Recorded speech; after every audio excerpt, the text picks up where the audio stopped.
सूरज की किरणों में अमृत का वो प्रकाश, हर नई सुबह के साथ यीशु राजा है अब। अंधकार से जो लड़ती उसकी वाणी है आप, उसकी वाणी है आप, उसकी वाणी है आप। अमृत वाणी, अमृत वाणी, अमृत वाणी, अमृत वाणी, अमृत वाणी।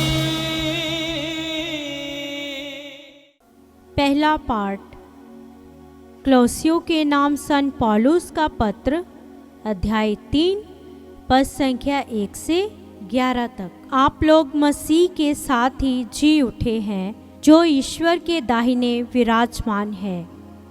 इसलिए ऊपर की चीज़ें खोजते रहें, आप पृथ्वी पर की नहीं, ऊपर की चीज़ों की चिंता किया करें। आप तो मर चुके हैं, आपका जीवन मसीह के साथ ईश्वर में छिपा हुआ है। मसीह ही आपका जीवन है। जब मसीह प्रकट होंगे तब आप भी उनके साथ महिमान्वित होकर प्रकट हो जाएंगे।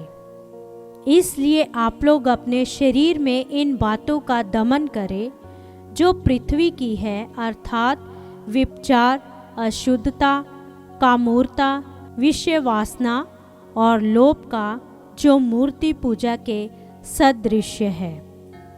इन बातों के कारण ईश्वर का कोप आ पड़ता है। आप भी पहले यह सब कर चुके हैं।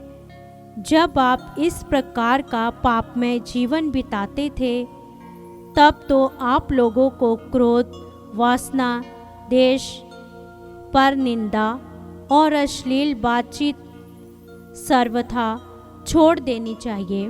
एक दूसरे से झूठ कभी नहीं बोले।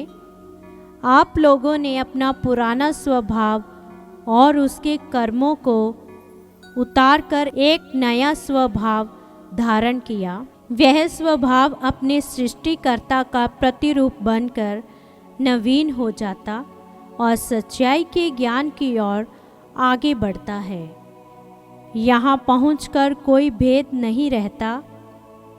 यहाँ ना यूनानी है, ना यहूदी, ना खतना है या बखान का अभाव, ना बर्बर है, ना स्कूती, ना दास और ना स्वतंत्र। वहाँ केवल मसीह है, जो सब कुछ और सब में है। यह प्रभु की वाणी है। ईश्वर को धन्यवाद। भजन अनुवाक्य। प्रभु सबों का कल्याण करता है, प्रभु सबों का कल्याण करता है। मैं दिन प्रतिदिन तुझे धन्य कहूँगा, मैं सदा सर्वदा तेरे नाम की स्तुति करूँगा। प्रभु महान और अत्यंत प्रशंसनीय है, उसकी महिमा की सीमा नहीं। अनुवाक्य। प्रभु सबों का कल्याण करता है। हे प्रभु, तेरी सारी सृष्टि तेरा धन्यवाद करे, तेरे भक्त तुझे धन्य कहे। वे तेरे राज्य की महिमा गाएं और तेरे सामर्थ्य का बखान करें। अनुवाक्य। प्रभु सबों का कल्याण करता है, जिससे सभी मनुष्य तेरे महान कार्य तथा तेरे राज्य की अपार महिमा जान जाएं। तेरे राज्य का कभी अंत नहीं होगा। तेरा शासन पीढ़ी दर पीढ़ी बना रहेगा। अनुवाक्य। प्रभु सबों का कल्याण करता है। जय घोष।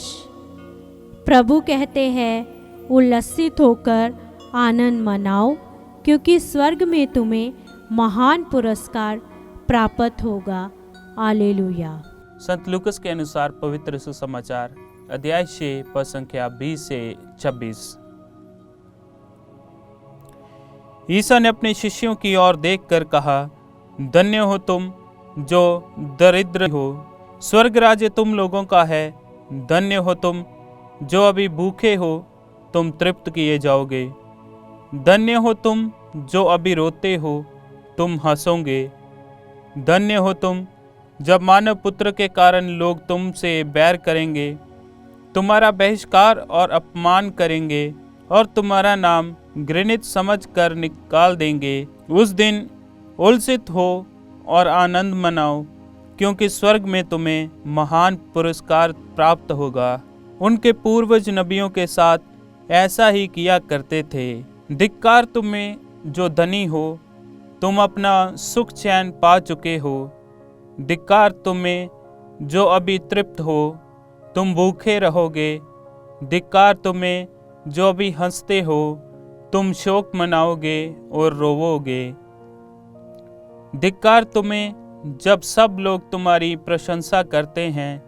उनके पूर्वज झूठे नबियों के साथ ऐसा ही किया करते थे। ये प्रभु का सुसमाचार है। क्रिस्त की जय।